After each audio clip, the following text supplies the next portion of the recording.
International Pilot Sport News for the headlines.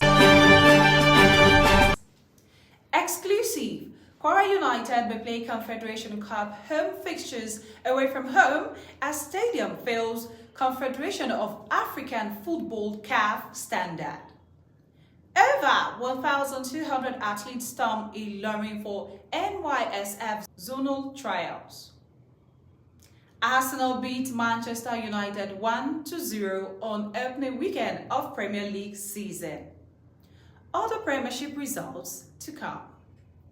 Good day, I am Christiana Oluwo. Now to the news in details. In Kwara, there are indications that the Kwara United home fixtures for the upcoming Confederation Cup may not hold in Ilorin as the Kwara State Stadium failed Confederation of African Football CAF Standards. CAF delegates on first inspection 3 weeks ago declared the stadium unfit for international fixtures.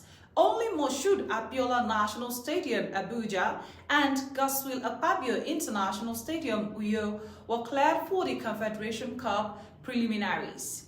When National Pilot TV visited the Kwara Stadium on Saturday, cracked terraces, faded stands, and worn-out pitches were seen in the stadium. Sports Director Coach Ibrahim Bako, in an exclusive interview with National Pilot TV, admitted the lapses but stated that ongoing renovation might still save the venue. He expressed optimism that the stadium will be approved during CAF's second inspection of these facilities. I still have the belief that we're going to play our matches here because the inspectors, the CAF inspectors haven't come to Ilorin. The new MKO Abiola Stadium and the Akwa Stadium in Uyo, I think those stadiums are already everybody know a standard stadium. So our stadium too is undergoing renovations. I'm talking to you. By the time CAF will come for their second inspection, I think our stadium will be approved for our matches.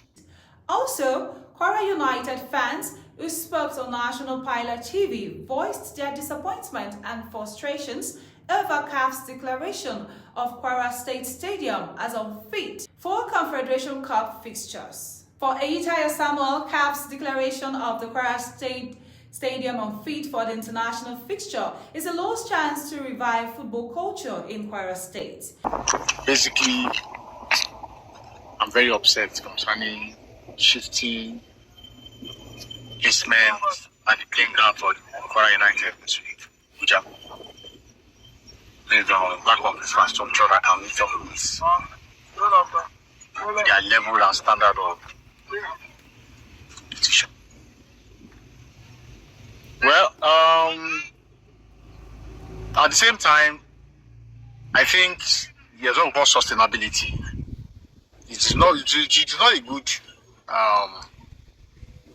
question, neither an answer that President Governor is there and such event is being taken to another place to go and play. It would have been a very good moment for Kwara State like those days when we used to have all the interstate games, different competitions at the stadium would be so full of activity, people exploring their skills to become somebody in life and all that. Another fan, Hamed Anyide, won that he could host the team's morale.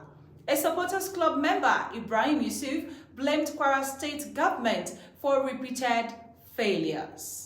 Also in Kwara, the city of Ilorin, the Kwara State capital, is currently hosting over 1,200 young athletes from the North Central Zone for the elimination trials of the 9th National Youth Sport Festival holding later this year in Delta State.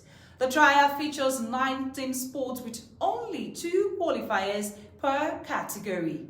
Contingents from Federal Capital Territory Abuja, Plateau, Niger, Kogi, Kwara and Nasarawa are competing, while Benwe's participation remains uncertain. The zonal coordinator Saka Akim praised Kwara for stepping in a short notice, while the state sport director, Coach Ibrahim Bako, assured delegates of a smooth and fair competition. In the English Premier League, Arsenal Football Club kicked off the 2025 and 2026 Premier League season with a hard-fought 1-0 win over Manchester United at Old Trafford. The victory came as a result of Ricardo Calafiore's 13th minute header. Despite United enjoying more possession, the Gunners' defense held firm to seal all 3 points.